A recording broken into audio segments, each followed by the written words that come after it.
Olá, pessoal. Em decorrência das aulas que nós perdemos nas últimas semanas, eu vou dar uma aula hoje, né, uma aula por vídeo, para tentar amenizar essa perda que a gente teve. Então, hoje eu vou dar uma aula sobre filosofia iluminista, certo? Então, a gente não vai ter aula presencial sobre iluminismo, somente essa videoaula sobre a filosofia iluminista, certo? Então, vamos lá. Filosofia iluminista é uma filosofia que ela é uma filosofia principalmente do século XVIII, certo? Então, o século XVIII, também conhecido como o século das luzes, é o século onde estão ali concentrados os filósofos iluministas, certo? E, bom, o que caracteriza esse movimento, né? Então, são vários filósofos, pensadores que fazem parte desse movimento iluminista e eles têm algumas características em comum. Por enquanto, aqui eu vou falar a principal delas, certo? Então, o principal ponto da filosofia iluminista é uma valorização da razão, certo?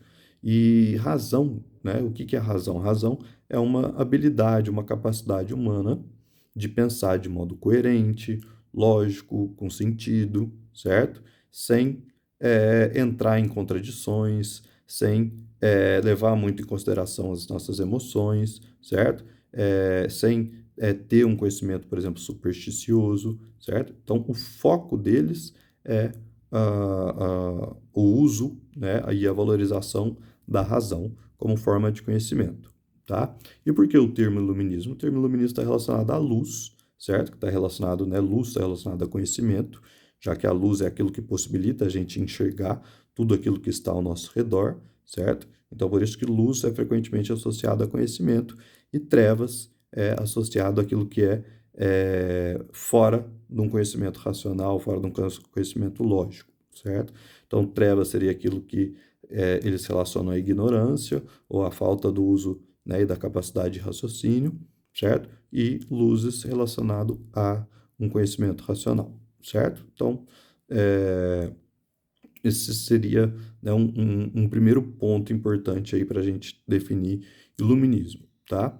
Uma outra definição que está muito relacionada e muito próxima a essa que eu acabei de dar, é uma definição dada pelo filósofo alemão Immanuel Kant, né? Talvez seja a definição de iluminismo mais famosa e mais conhecida, certo? O Kant ele dizia que iluminismo é a saída do homem da menoridade para a maioridade. O que isso significa?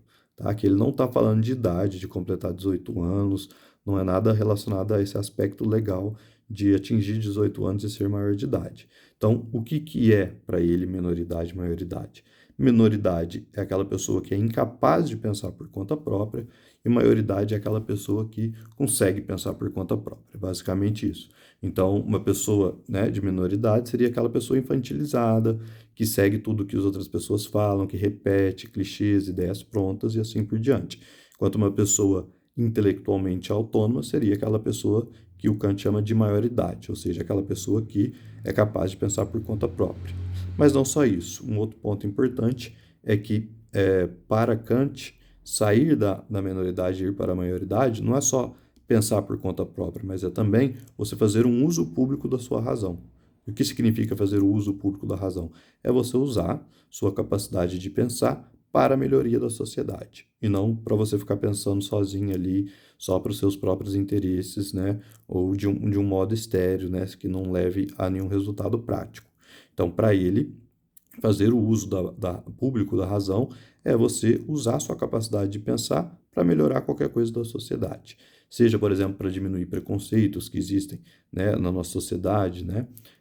Seja para melhorar a ciência e desenvolver o conhecimento científico, né? Seja para melhorar o modo como a política de um determinado país funciona, tudo isso está relacionado a fazer o uso público da razão, certo?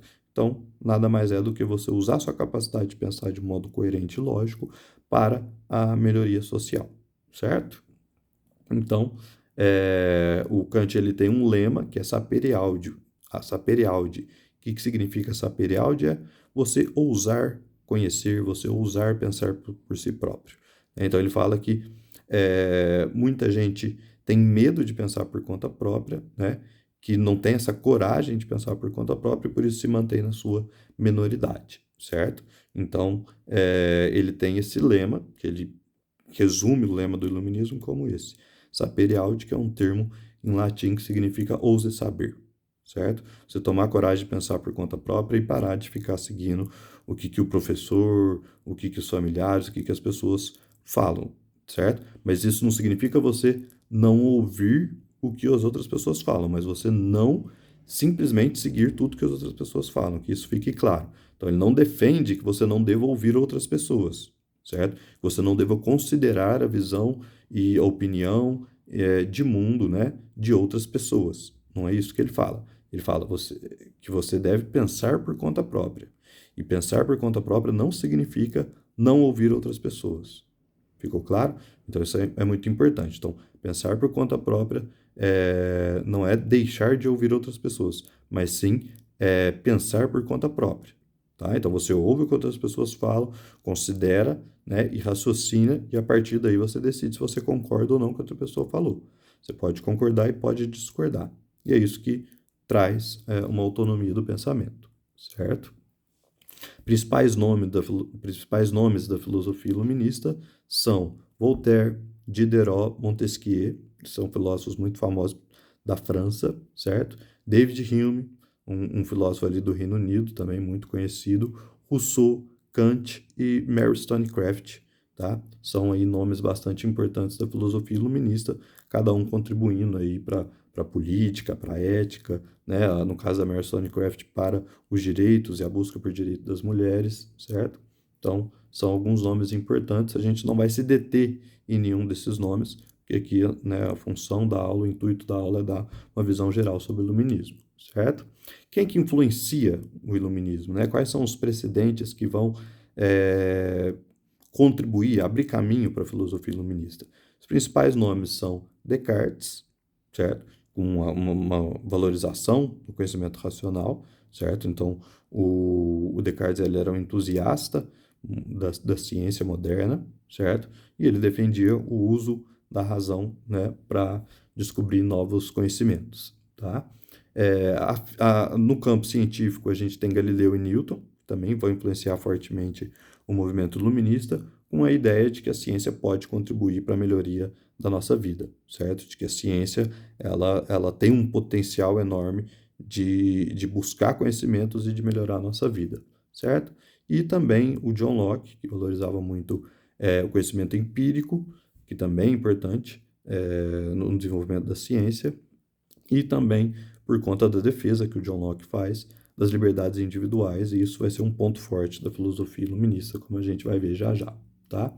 Então, a gente vai ver aí algumas das principais ideias aí do iluminismo, né? Então, vamos para um primeiro ponto, né? Depois de definido o que é iluminismo e falar dos os principais nomes, vamos aí para algumas ideias bastante importantes da filosofia iluminista, certo? Então, vamos lá. Primeiro falando da questão religiosa, que é uma questão importante, tá?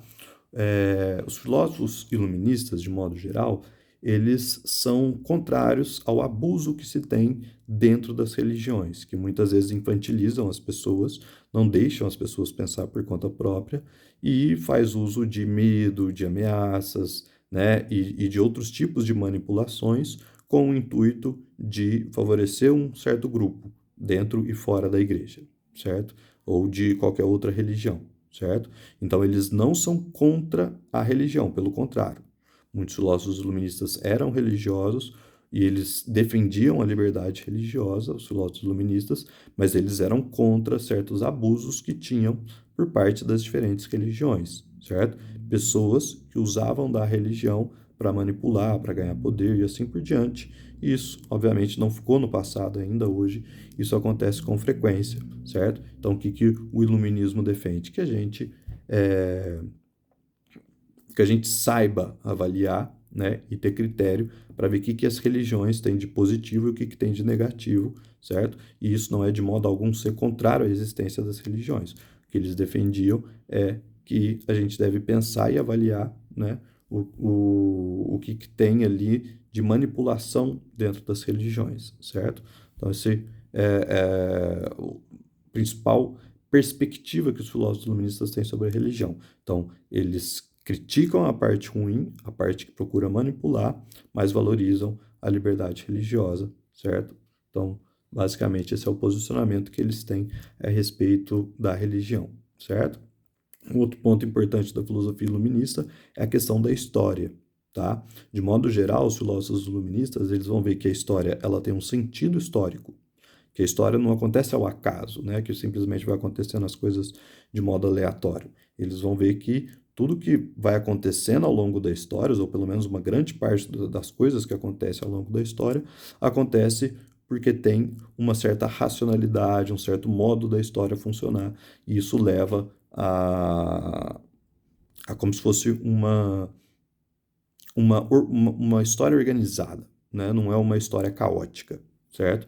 E na visão da maioria desses filósofos iluministas, a história ela se desenvolve, ela está em progresso, ela está melhorando, tá? A história humana. Então, com o passar do tempo, a tendência, isso não significa que sempre seja melhor, mas para os iluministas, a tendência é que, com o passar do tempo, as sociedades humanas adquiram progresso e melhoria. Tá? Não é que não pode ouvir retrocessos. Tá? Então, eles não falavam que não existe retrocesso. Existe retrocessos, mas na visão deles, de modo geral, a história está em progresso, está melhorando, né? Em grande parte por conta do desenvolvimento técnico, desenvolvimento tecnológico, desenvolvimento científico, que melhora a vida dos seres humanos, certo? Então, eles veem a história como sendo racional, coerente, né? Organizada e, além disso, eles veem a história como tendo um progresso, uma melhoria com o passar do tempo, tá? A questão da liberdade religiosa, né, que eu já falei, né, mas tem um termo que hoje a gente usa, que é Estado laico, que os filósofos iluministas defendem, é uma das principais pontos da filosofia iluminista, é que eles defendem que religião e política não é muito bom que essas duas criações humanas se misturem. Por quê?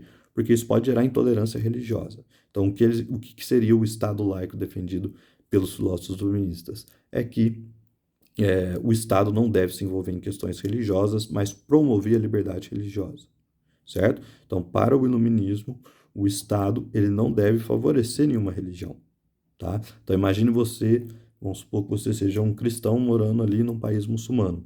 Provavelmente você não iria gostar de ser forçado a seguir leis que você não concorda, né? Ser forçado a seguir leis baseadas numa fé que você não faz parte. Então, o que os iluministas, né, de modo geral, procuram destacar é que a função da política é promover a tolerância e o respeito à diversidade religiosa e não priorizar uma religião, certo? Então, isso traria, né, na visão deles, o benefício de que cada um possa escolher sua religião e fazer o uso dela, né, como bem entender, claro, desde que não prejudique outra pessoa, não há problema nenhum, todo mundo é livre para seguir sua religião, então, Estado laico seria basicamente isso, certo? Ou seja, tentar separar religião e política o máximo possível, tá? E com essa separação, na visão do iluminismo, essa separação gera uma melhoria na tolerância à diversidade religiosa, tá? Um outro ponto importante é que os filósofos iluministas defendem direitos e liberdades individuais, tá? Isso daí é um conjunto de ideias que hoje a gente chama de direitos humanos, tá? Na época eles chamavam de direitos naturais, que seriam direitos válidos para todos os seres humanos, tá?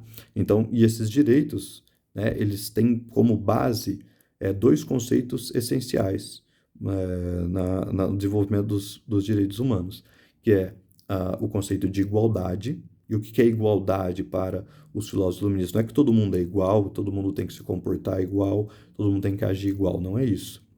O que eles defendem é que, apesar das diferenças, apesar das singularidades de cada ser humano, né, um é mais alto, um é mais inteligente, um é mais esperto, apesar dessas diferenças, todos têm características em comum e todos devem ser respeitados, porque todos são seres humanos, independentemente de cor, de gênero, independentemente da religião que cada um segue, independentemente dessas particularidades de cada um, todos são seres humanos e todos devem ser respeitados e todos devem ter seus direitos garantidos. Então, o conceito de igualdade é um ponto central no desenvolvimento dos direitos naturais no iluminismo, que depois vai ser chamado, né, ao longo dos próximos séculos, vai ser chamado de é, direitos humanos, certo?